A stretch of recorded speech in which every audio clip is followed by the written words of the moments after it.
한미일 3국이 오늘 아침 안보실장회를 열고 북한의 비핵화와 군사협력 금지 의무를 다시 확인하는 내용에 합의했습니다. 북한을 둘러싼 외교안보 상황 알아보겠습니다. 오늘도 한평정책연구소 왕선택 글로벌 외교센터장 나오셨습니다. 어서 오십시오. 네, 안녕하세요. 예, 오늘 아침에 있었던 한미일 안보실장 회의 내용부터 좀 살펴보겠습니다. 네, 여기서 북한의 비핵화 그리고 군사협력 금지 의무가 다시 확인됐는데 네. 이 의미를 좀 짚어주시죠. 네, 오늘 아주 다양한 주제에 대해서 협의를 한 것으로 평가가 되는데 예. 제목으로 나온 것이 말씀하신 대로 북한의 비핵화, 그다음에 북한과의 군사협력 금지 의무 재확인 네. 이렇게 돼 있습니다. 북한의 비핵화에 대한 입장을 재확인한 것은 북한의 핵 능력이 워낙에 고도화되고 이제 많아지니까 일부에서 북한의 비핵화라는 것이 과연 가능하겠는가?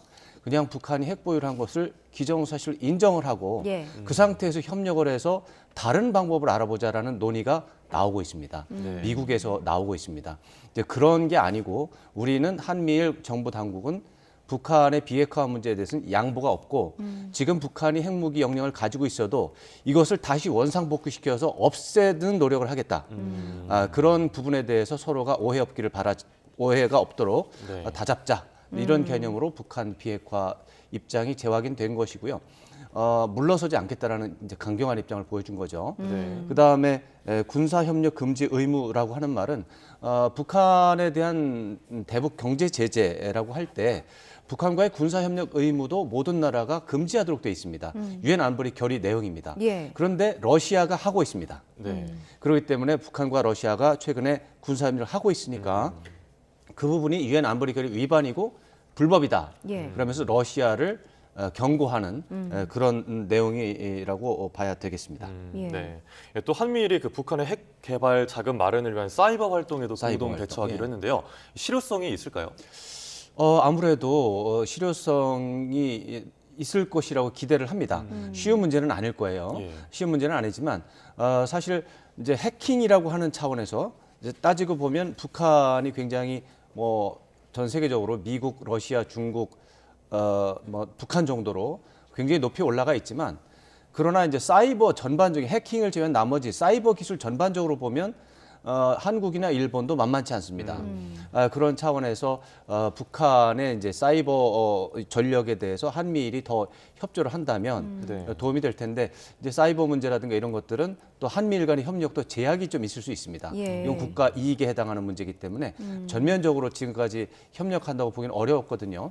그러나 북한의 위협이라고 하는 문제가 있어서 한미일 간의 협력 수위를 높인다 이렇게 이해를 하면 되겠습니다. 예. 네. 북한의 미사일 경보 정보도 한미일이 실시간으로 공유하겠다라는 네. 내용이 안보 협력에 있었는데 최근에 이제 군사정찰 위성 북한이 발사하기도 했잖아요. 그렇죠. 이와 관련해서 좀 정보 공유를 좀 더 강화하겠다? 그런 의미도 부분적으로 있습니다만 예. 기본적으로는 지난해 말에 한미일 3국 정상이 합의한 내용입니다. 예. 그런 부분들이 계속해서 재확인이 되고 그러한 원칙, 그러한 어떤 방향, 정책 방향 이런 것들에 흔들림이 없고 가속화시키는 쪽으로 그래서 기술적으로 현장에서 그것이 관철되도록 조금 더 노력하자라는 의미로 보면 되겠습니다. 예. 네. 하나 더 의미를 찾자면 저는 가짜 뉴스에 대한 얘기도 좀 네. 들어오더라고요. 중대한 외부 정보 조작 위협 대처에도 협력하기로 했다. 이건 네. 어떤 의미가 있다고 보십니까? 이게 아주 흥미로운 내용입니다. 예. 이 중대한 외부의 정보 조작에 의해서 민주주의 질서가 훼손되는 것을 방지해야 된다. 예. 선거 얘기입니다. 선거 결과가 외부 해커들에 의해서 또는 어떤 사이버 범죄에 의해서 선거 결과가 왜곡이 될 수 있다라는 얘기입니다. 요즘에 부정선거 논의가 있지만 부정선거가 국내적으로 있는 것은 전혀 다른 문제고요. 네. 지금 말하는 문제는 외부의 해커 아니면 적대적인 적성 국가의 선거 개입입니다. 이 얘기는 사실 새로 나온 얘기는 아니고 예. 2015년부터 2016년까지 미국 대통령 선거 때 이 말이 많이 나왔습니다. 그때 트럼프 대통령 지금 이제 전 대통령과 힐러리 클린턴 후보가 대결을 하고 있을 때 러시아 계열의 일부 해커들이 동유럽 지역에서 크로아티아라든가 이런 동유럽 지역에서 조직적이고 계획적으로 선거 여론, 민심 여론을 조작한다고 하는 부분이 있었습니다. 예. 그런 것들이 선거 결과에 반영이 됐다. 이런 것들을 대응을 해야 된다. 이런 논의가 꾸준히 있었는데 이번에 일본 측이 제안을 해서 의제로 들어간 거로 이해를 하고 있고요. 그런 것들이 공동 발표문에 포함이 됐다면 그런 외부인에 의한 선거 결과 왜곡 이런 부분이 있을 수 있다. 이게 인지가 된 겁니다. 이거는 굉장히 큰 내용이고 이런 부분이 인지가 되면 여기에 이제 대응을 어떻게 할 건지, 그렇죠. 반응을 어떻게 할 건지, 예. 어떻게 차단할 건지 그런 세력을 어떻게 알아내고 또 이제 제어를 할 건지 이런 부분에 대해서 연구가 돼야 되고 이러니까 사이버 협력, 사이버 부분에 대한 협력이 필요할 수밖에 없는 그런 상황이 되겠습니다. 예, 그렇군요.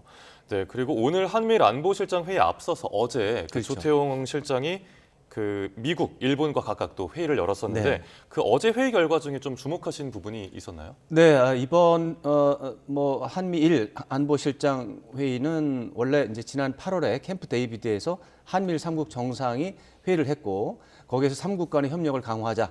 또 뭐 동맹 수준을 올리자 했고 그 결과에 따라서 한미일 안보실장 회의를 1년에 한 번씩은 연다. 예. 이런 이제 합의가 있었어요. 그 합의에 따라서 이제 열린 건데 현안이 있죠. 지금 북한이 정찰 위상 쐈고 예. 우리 한국도 정찰 위상을 쏘다 보니 남북 간의 우주 경쟁 벌어지면서 군사 긴장이 고조되고 중국도 관심이 있습니다. 예. 러시아, 북한 군사 협력하죠. 한반도 일대의 군사 긴장 높아지는 겁니다.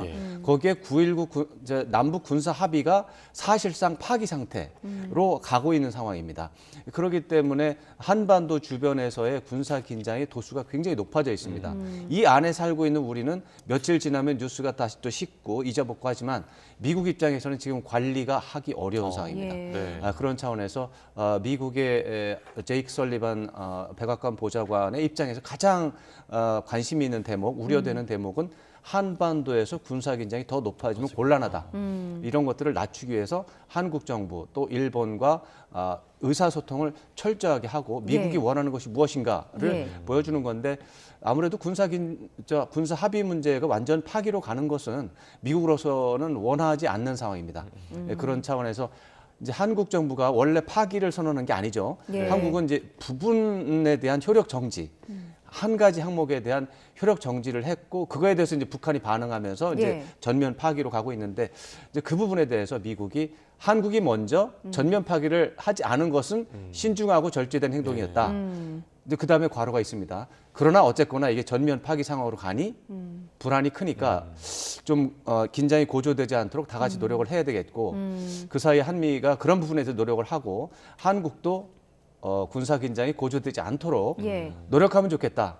이 얘기를 다시 처음부터 들어가면 그 효력 정지도 안 했으면 좋았을 텐데 예. 이 말이 들어가 있는 거죠. 그 일부 효력 정지의 이면에는 그 배경이 되는 게 이제 북한의 군사 정찰 위성 발사가 있었잖아요. 그렇죠. 북한이 임무를 시작했다고 밝혔고 우리도 지난주에 군사 정찰 위성을 발사를 했습니다. 그렇죠. 그런데 우리는 재기능을 하려면 한 4개월 정도 시간이 맞습니다. 필요하다고 하는데 우리는 왜 늦는 건가요? 네, 그 부분은 뭐 겉으로만 보면 굉장히 특이하죠. 네. 북한은 한 열흘 만에 정상 운영을 한다고 발표를 하고 예. 뭐 사진 매일 봤다고 하고 우리는 아직 사진 뭐 제대로 보내셨다는 얘기도 없고 그냥 그렇죠. 쏜 다음에 얘기가 없어요. 예.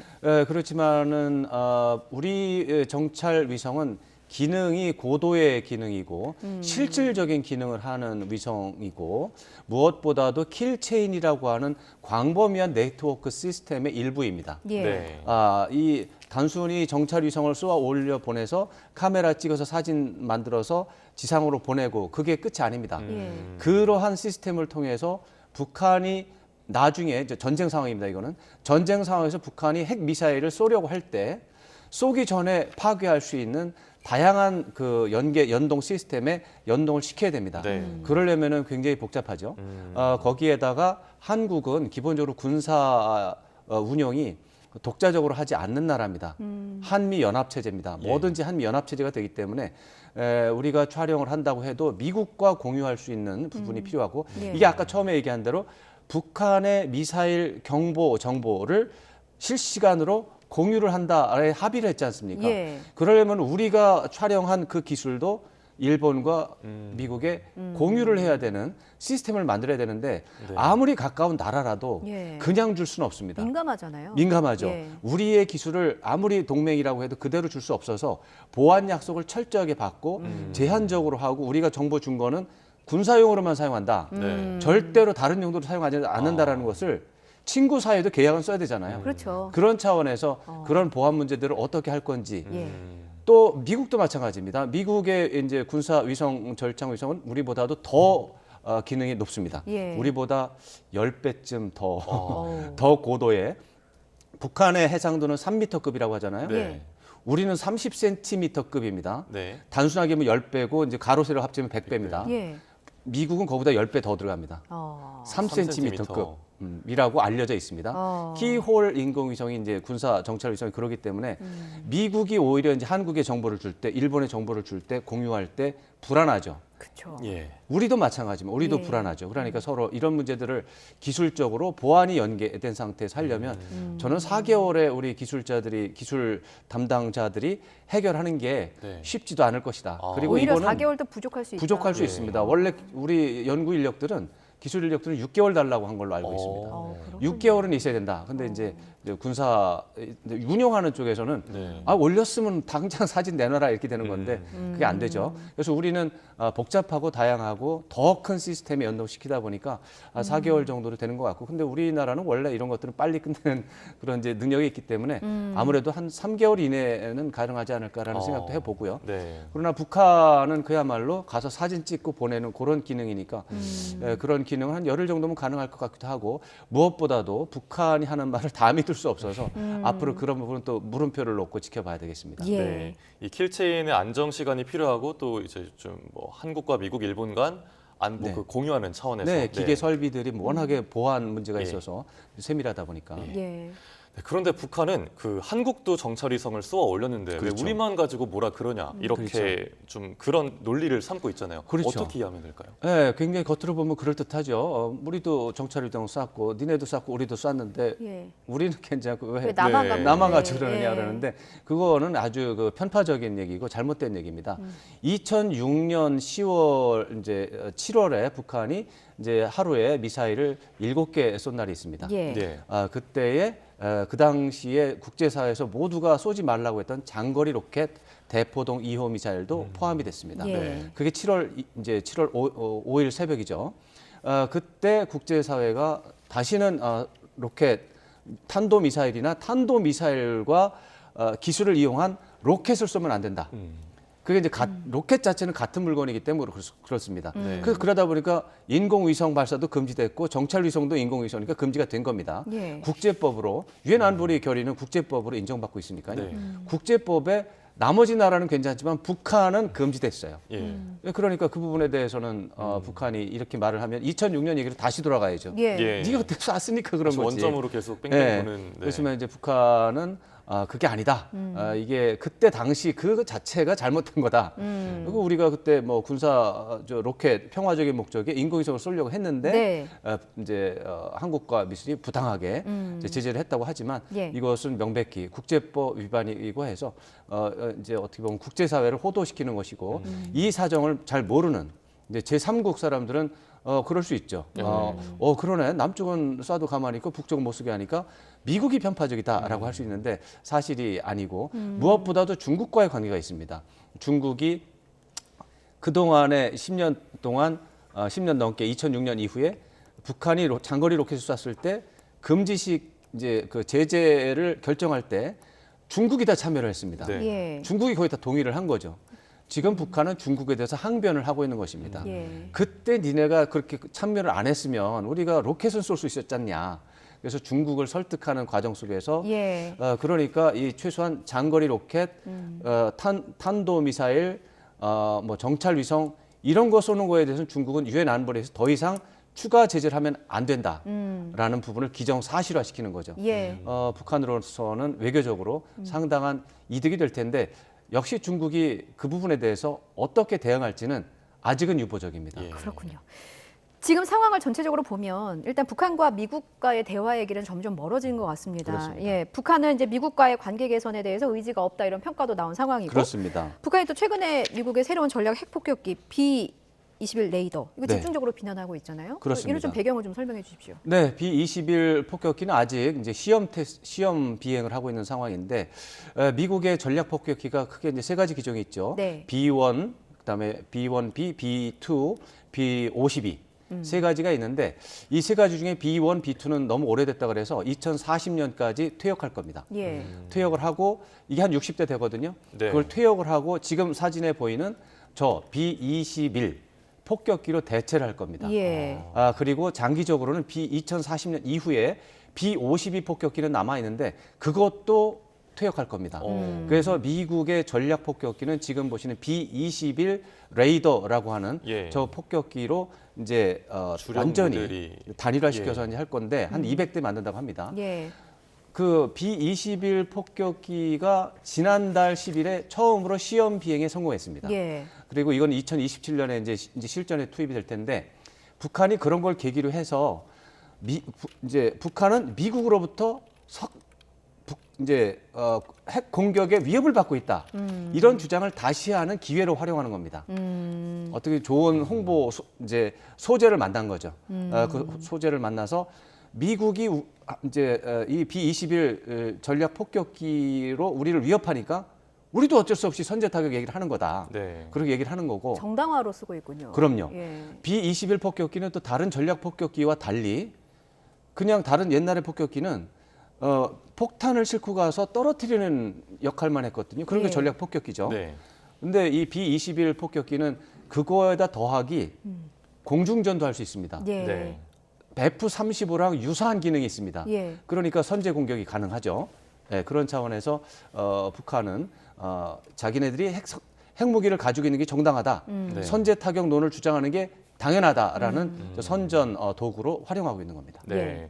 이제 시간상 질문 마지막으로 하나 드리면 네. 이번 주에도 그 김정은 위원장에 따라 주해에 대한 관심이 높았습니다. 그렇습니다. 샛별 여장군이라는 친구도 나왔고 사진에 좀 더 앞에 등장했다. 네. 그러면서 후계구도 이런 얘기도 나왔는데 이건 어떻게 이해를 하면 될까요? 크게 봐서는 후계 구도와 관련이 있다고 볼 수 있습니다. 크게 봐서는. 사실은 북한의 4대 세습은 확정됐습니다. 예. 김정은의 자식 중에 누군가가 당연히 다음 4대 수령이 될 겁니다. 그러나 지금 아이들이 지금 나이가 너무 어려서 누구로 세습을 할지 이 부분에 대해서는 아마 김정은 위원장이 생각은 안 했을 겁니다. 예. 그럼에도 불구하고 자식 중에 누군가가 세습을 할 거고 네. 주해가 자식 중에 한 명이기 때문에 세습에 대한 생각을 안 하지는 않을 겁니다. 그러나 주해를 후계절하겠다는 생각은 저는 안 할 거라고 보고요. 기본적으로 주해가 계속해서 나오는 이유는 김정은 위원장이 이제 위대한 수령, 예. 위대한 수령, 신성한 수령입니다. 네. 그러니까 김정은 위원장의 아들, 딸과 부인도 신성한 가족이니까 이제 신성한 가족들은 수령에 동등한 대우를 받는다.